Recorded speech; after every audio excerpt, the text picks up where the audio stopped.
I have set myself the challenge to try and make a Manic Miner style game using Sinclair BASIC. Obviously, I'm not going to get it exactly like it because it's not machine code.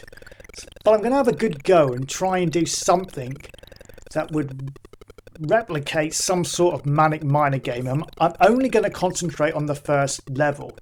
But first of all, I want to know how we can get that character to jump.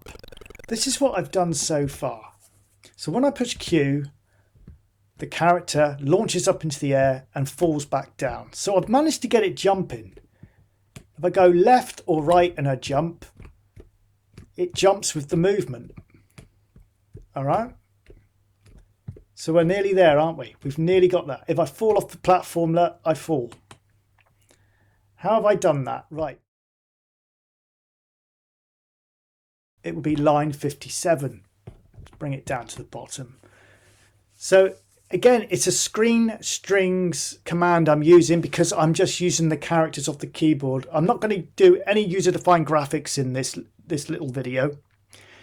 That will be for a later date because obviously all the screen strings would have to be changed to ATTR and we'd have to start looking into colors and what have you.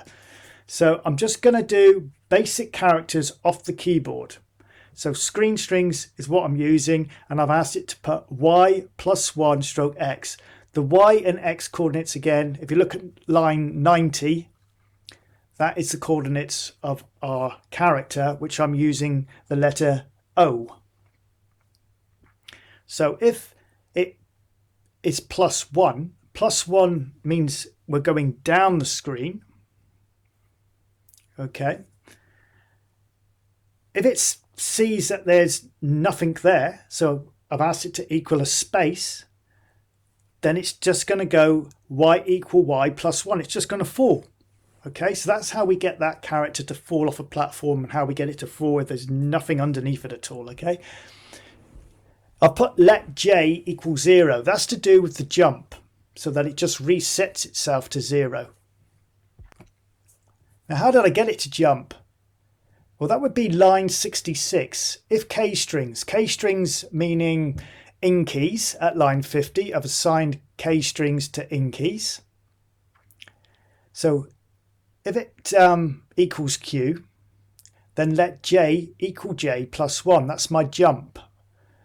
And if you look underneath that line, line 67, if J equals 2, then let Y equal Y minus 5. Minus is going up the screen. So I'm asking it to go up by 5 jumps, 5 places if you like. So of course, when it reaches its 5, it's going to fall back down because I've asked it at line 57, the screen strings equals space, to do that. All right. And that's all it is, really. Another thing in the Manic Miner game, you notice the platform disappears when we walk on it. So let's see if I can get up there. This might take me some time. All right. Because still haven't got this jump kind of working. So what I'm going to do, there we go.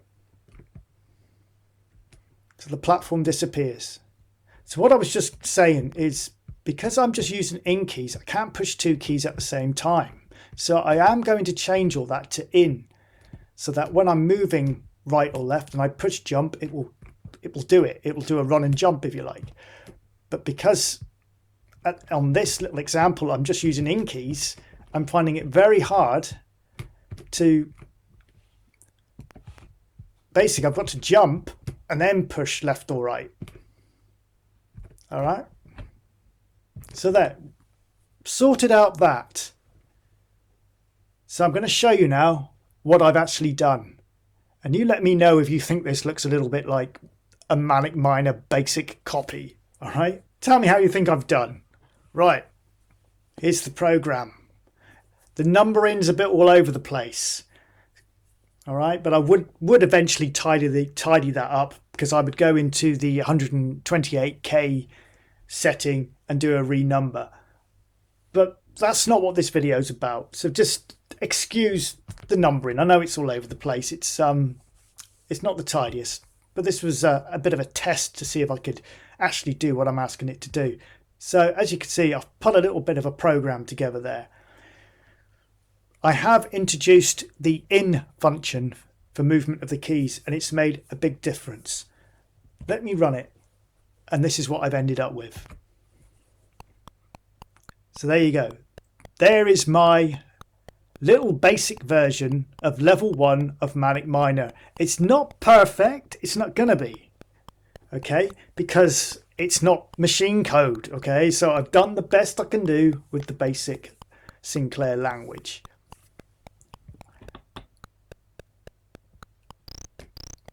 I've managed to get them to jump. You'll notice as well I've got the platform disappearing.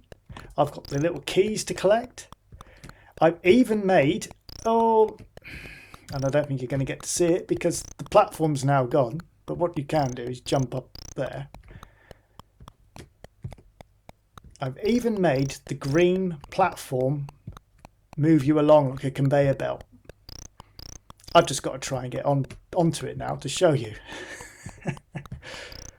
There we go.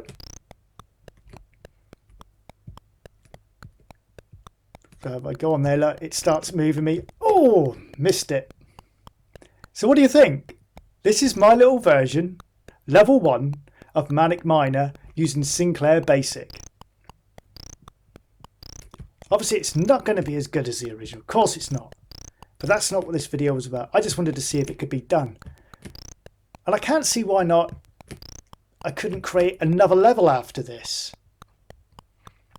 I don't know how many levels are in Manic Miner. I've never, to be quite honest with you, it was never really a game that interested me back in the day. I didn't really used to play it much. Found it too hard. As you can see, I'm struggling just with my own creation of it. I'm using, like I said earlier, screen strings I'm using in this. I like to make my games using the character set off the keyboard before I go any further into doing user-defined graphics, you know, because obviously I want to make sure that it's going to work. No point putting loads of effort into making user-defined graphics and then the game's a flop, it doesn't work. Do you know what I mean? So that's why I haven't bothered. There's lots of collision detections in there. And that's all those screen strings are doing, basically. Line 700 onwards is where I've created the platforms. I've put the variables at 900. I always like to try and get that game loop up to the top of the screen as close as possible as I can, so that when BASIC's running, obviously it starts from the beginning and makes its way down to the next command and so forth. So rather than putting the variables right at the top, I like to stick it down at the bottom, so then it goes subs to it, goes back, and then we're back into the game loop. So I managed to do it. I don't think I've done a bad job, to be honest. I've even put some little background music in there, just a random beeping noise, just to give it some sort of life to the game, to try and make it like the original with that awful sound going.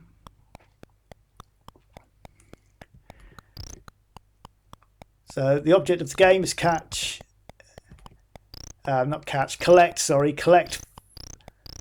5 keys, and then game completed.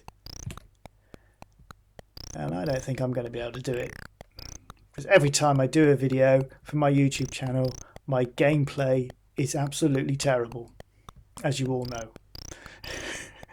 When I'm not recording, I actually managed to complete this. But now I can't.